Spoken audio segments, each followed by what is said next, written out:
Surodiro Jayaningrat lebur dening pangastuti. Segera angkara murka keserakahan akan hancur atau bisa dikalahkan dengan kebaikan dan keluhuran budi.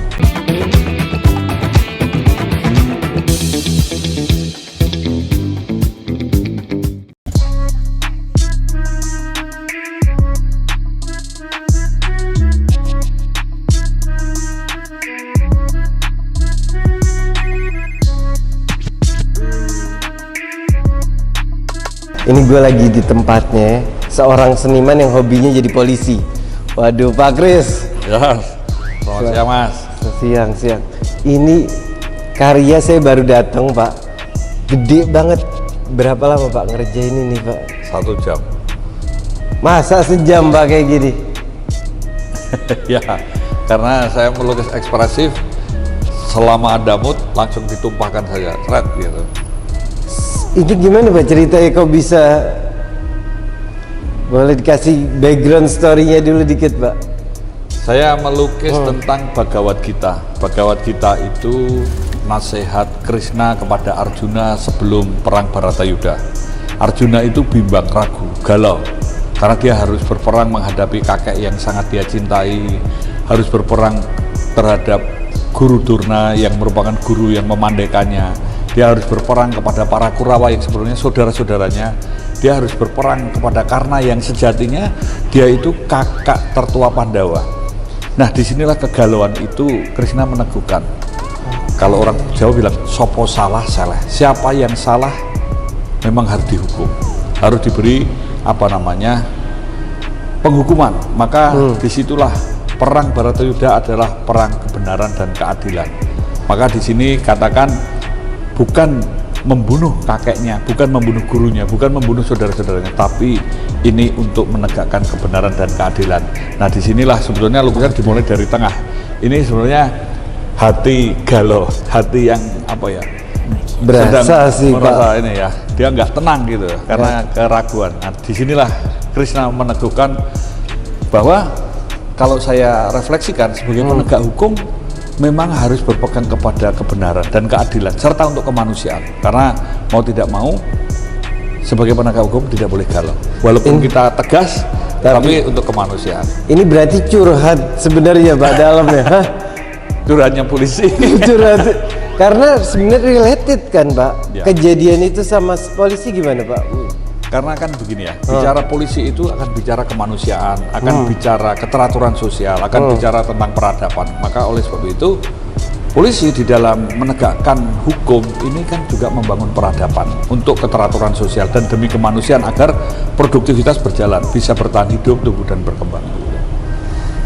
Nah, kalau yang saya heranin Pak, ini kok bisa polisi kan maksudnya punya, apalagi Bapak sebagai pengajar juga kan Pak, gimana cara Bapak mengatur waktu bisa bikin karya yang kayak gini? Orang seniman aja kadang yang full time kadang buat bikin pameran, apalagi ukuran segini bakal effortnya luar biasa Pak. Gimana tuh Pak? Sebetulnya kalau kita mulai dari kecintaan ya, semua itu dari diri kita, karena kecintaan ini akan membangkitkan suatu energi yang besar. Jadi kita bukan memikirkan yang lain, tapi mari kita tanamkan, kalau mau berkarya, kalau saya nih ya, dari kecintaan, saya senang. Nah, ketika saya senang, maka energi apapun bisa dilakukan begitu. Waduh, kalau detailnya Pak, coba boleh cerita nggak dikit Pak tentang detail karya ini? Jadi awal inilah Arjuna galau ya. Saya tidak menggambarkan Krishna di sini, karena di sinilah ini sebenarnya ini dia menghadapi saudara-saudaranya yang banyak sekali. Karena mau tidak mau perang Bharatayuddha ini perang hebat, perang besar yang berdampak kepada korban manusianya besar, banyak sekali. Nah, di sini tentu akan ada kerugian. Ketika menang pun juga tidak 100% menang, dia juga mengalami kekalahan, karena Pandawa pun juga mengalami kehilangan Abhimanyu, Gatotkaca, terus kehilangan anak-anaknya Pandawa yang kelima ini, Pancawala ini meninggal semua. Bahkan mertuanya, kerabat-kerabatnya, Raja Drupada meninggal, Dristajumna meninggal, Srikandi meninggal. Jadi semua mengeluarkan korban. Ini tidak hanya air mata dan darah, tapi menegakkan kebenaran dan keadilan ini sebenarnya merupakan suatu panggilan, suatu jiwa atau hati nurani untuk mengingatkan bahwa peradaban, keteraturan sosial ini perlu ada suatu perjuangan, suatu proses gitu ya. Sebenarnya kalau ngelihat dulu ya Pak, kayak event kayak dari Middle Eastern pun datang ke Indonesia, bawa wayang juga, bawa budaya. Bapak ngelihat nggak kepolisian dengan seni bisa approach masyarakat lebih nice dan lebih kayak lebih. Pada konteks ini kan saya juga mengembangkan konsep art policing. Gimana Policing Pak, itu polisi bekerja melalui policing atau pemolisian. Nah, policing atau pemolisian ketika dilakukan dengan pendekatan seni, budaya, dan pariwisata, ini akan ada dialog. Karena dari sini polisi tugasnya itu mengangkat harkat martabat manusia. Nguwongke bahasa Jawanya. Nah, disinilah sebetulnya konsep yang saya coba kembangkan. Melalui seni budaya akan ada dialog, akan mengikis jarak, akan mencoba meleburkan pemikiran atau hal-hal yang sifatnya jurang pemisah yang terlalu jauh. Seolah-olah polisi hanya megang kitab, menyalah-nyalahkan, menangkapi orang bersalah dan lain sebagainya. Bukan seperti itu. Tapi polisi harus menjaga kehidupan, membangun peradaban dan berjuang kemanusiaan. Bisa kasih contoh konkretnya nggak Pak? Apa kira-kira budaya yang bisa dibikin sama polisi yang bisa menghilangkan gap itu Pak? Contoh saja ketika polisi lalu lintas menata, mengatur lalu lintas. Lalu lintas ini urat nadi kehidupan. Karena masyarakat bisa hidup, tumbuh dan berkembang kalau ada produktivitas. Kalau nggak ada produktivitas, dia nggak bisa hidup toh. Betul. Nah, maka dituntut aman, selamat, tertib dan lancar. Nah, dari aman, selamat, tertib, lancar harus ada aturan, harus ada hukumnya, harus ditata. Karena semua orang punya hak dan kewajiban yang sama. Polisi di dalam menegakkan hukum sebenarnya ini adalah upaya untuk membangun peradaban, untuk memberikan perlindungan, pengayoman, untuk mencegah agar jangan terjadi konflik yang lebih luas, untuk membangun budaya tertib, untuk adanya kepastian, dan ini edukasi. Jadi masuknya lebih ke budayanya bisa Ya, itulah makanya kalau seni ini dialog, ya, dialog antara jiwa dengan indera yang bisa ditelusuri lorong-lorong dan relung-relung apa yang menjadi pikiran, perkataan atau perasaannya yang tertuang dalam visual, ini juga bisa ditangkap di dalam pekerjaan, sehingga polisi di dalam melakukan segala sesuatu itu dialog, sehingga pikiran, perkataan, refleksi, polisi bisa menjadi role model, bisa membangun kemitraan, karena polisi tidak bisa sendiri. Dan satu lagi tentu trust, kepercayaan itu dibangun ketika ada dialog, ketika saling percaya, saling mengenal dari hati ke hati. Inilah konsep community policing nih, jadi pelajaran malah. Tapi emang kalau nggak kenal nggak sayang kan gitu. Saya tadi ngelihat beberapa karyanya itu ada tulisan-tulisan Honocorokonya juga. Ini ada urus Jawanya sini ya.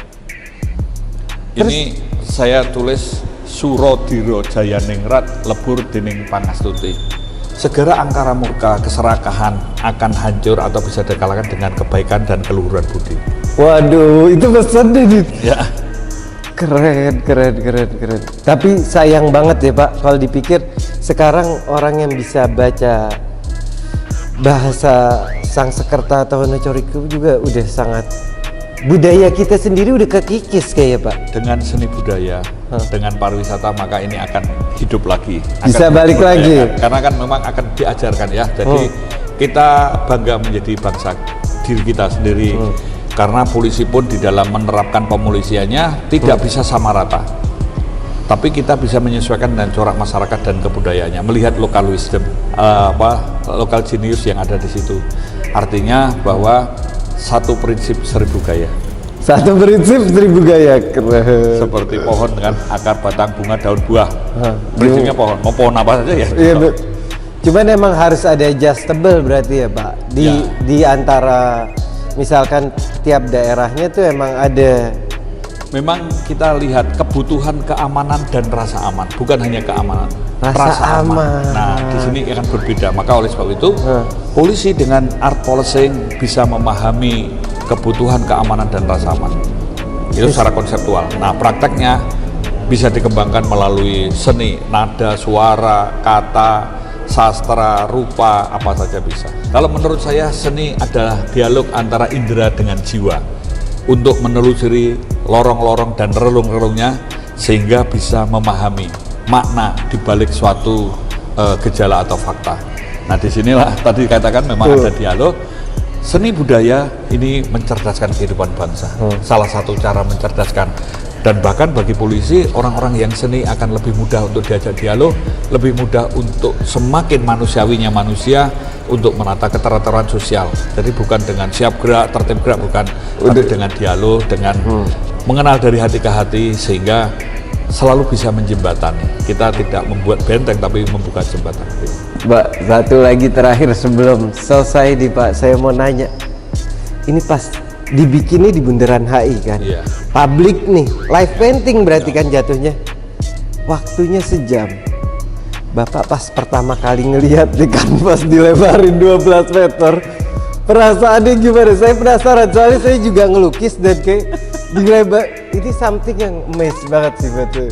Jadi kalau saya melukis, saya akan melihat dan mendengar suara hati saya. Ketika suara hati saya mengatakan, oke, bisa, selesai, maka saya akan langsung kerjakan. Tapi ketika saya ragu, saya lebih baik mundur atau tidak melakukan. Maka ketika malam atau sebelumnya saya juga gelisah. Apa gitu ya, supaya saya tidak grogi, tidak trouble. Nah, manusiawi sih saya Pak, kalau gelisah. mencoba pagi-pagi datang, saya